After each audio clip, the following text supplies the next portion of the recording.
Hello and welcome to my preview for Immerseus. Immerseus is one of the new bosses coming in the Siege of Orgrimmar raid, and he looks pretty interesting. So an overview of the fight first. Basically starts in the middle of the room, and players will see a corruption bar on their screen. Now when you take the boss to 0 health, what happens is he splits into a whole bunch of adds. And then depending on how you kill/heal up those adds, that will reduce his corruption. Now you win the fight by taking him to 0 corruption, and when you kill him and then kill all the adds, he reforms at full health. So the way it works is that once you take him down and he splits, the DPS need to nuke down these things called Sha puddles, and the healers need to heal up the contaminated puddles. So that's pretty much it, that's pretty much the TLDR version. It looks pretty cool, I'll admit, and now I'm going to go into the key abilities and just sort of talk about the fight in general, in specific. So when he's fully formed, he has a number of abilities. The first one is Sha Bolt. This does a bolt of damage at players for 75k, and it does this damage to everyone within 5 yards of the player it lands on. It also forms a Sha pool at the target location, and players standing in the Sha pool will take 75k damage, which isn't too good. Now he has a thing called Swirl. This causes Sha corrupted water to appear on the ground.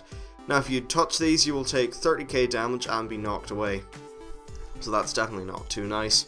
He also has an ability called Corrosive Blast. This seems to be the main tank swapping mechanic. He does 600k damage in a frontal cone at his primary target, and this will give them a debuff that increases shadow damage taken by 100% for 45 seconds. So that's pretty obviously your tank swap mechanic. For his next ability, it's called Sweeping Sha. This, it's listed as an ability, but what it actually is the pool of water that's under the boss. Walking into this will do 100k damage to players and knock them back, so you don't want to walk in there, it's pretty much that simple. His next thing is called Swelling Corruption. What happens is he swells with power, gaining stacks of a buff, which is proportional to his current corruption level. I don't know if that increases positively or negatively, so if it's at the highest stacks when he's at full corruption, or the highest stacks when he's at low. Because if it was the highest stacks when he was at full corruption, then the difficulty of the fight could possibly be front loaded. Now what this does is it applies a debuff to players that does at least 2.5k damage per second to you every second for 10 seconds. Now I'd imagine that would be significantly higher due to stacks. It also spawns a congealed Sha ad at the player's location if they hit the boss. Now I don't actually know anything about this ad, I'm going to assume it's just a minor annoyance though. Now when you take the boss down to 0 health, what happens is he splits, and he will split into loads of Sha puddles and corrupted waters. These form at the edge of the room and will try to get to the center in order to reform him. Now for these Sha puddles, every one of these is made for every 4 corruption the boss still has, and killing one of them will remove 1 level of corruption.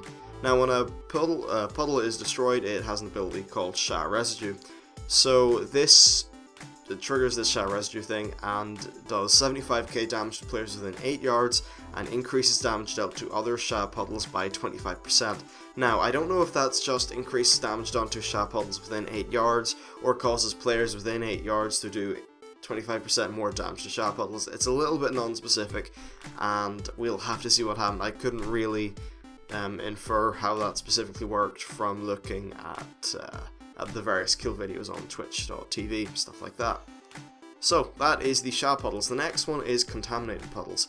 These will form 1 for every 4 corruption that's been removed. Healing one of these to full health before it gets back up will remove 1 corruption. Now when you heal one up to full, what happens is it will it'll give players within 10 yards 25% of their mana back and increase their healing done by 75%. It also stacks. Now I don't know if, again like with the other one, if this is increased healing done, like how long this lasts for or anything about the buff. So we'll have to probably see in game what that's like in terms of duration. So the next ability is called Erupting Sha. Now what it does is when a puddle reaches Immerseus, it will do 75,000 shadow damage to all players if it is a Sha puddle or contaminated puddle, and if it's a purified puddle, they're the ones created by healing a contaminated puddle to full. It will do 25k frost damage. His next thing is called, this is the final thing by the way, it's called Sha Pool. Now this is a pool that grows over time, doing 3k damage per second to those who touch it. these stacks will cause damage to increase rapidly.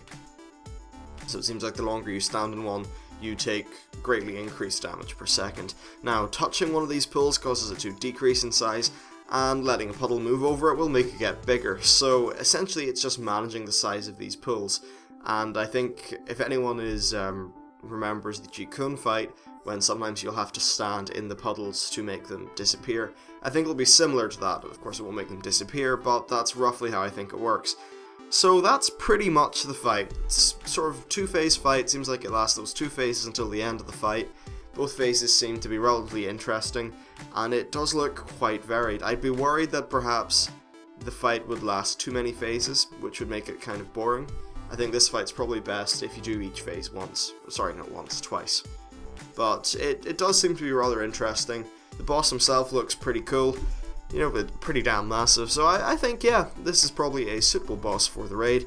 And I really look forward to trying it out for myself. If I get into the PTR, which I very much doubt at this stage, thanks Blizzard, then I'll bring you a kill video. But with the way things are, I think these sort of extended previews and me just having a chat about what I think are the best thing. If you want to watch the full video about this boss, then I'd recommend checking out the Icy Veins kill video. It's only about 2 minutes long, so probably won't get as much detailed information, but you will actually get to see the fight in action as opposed to what I've been able to do.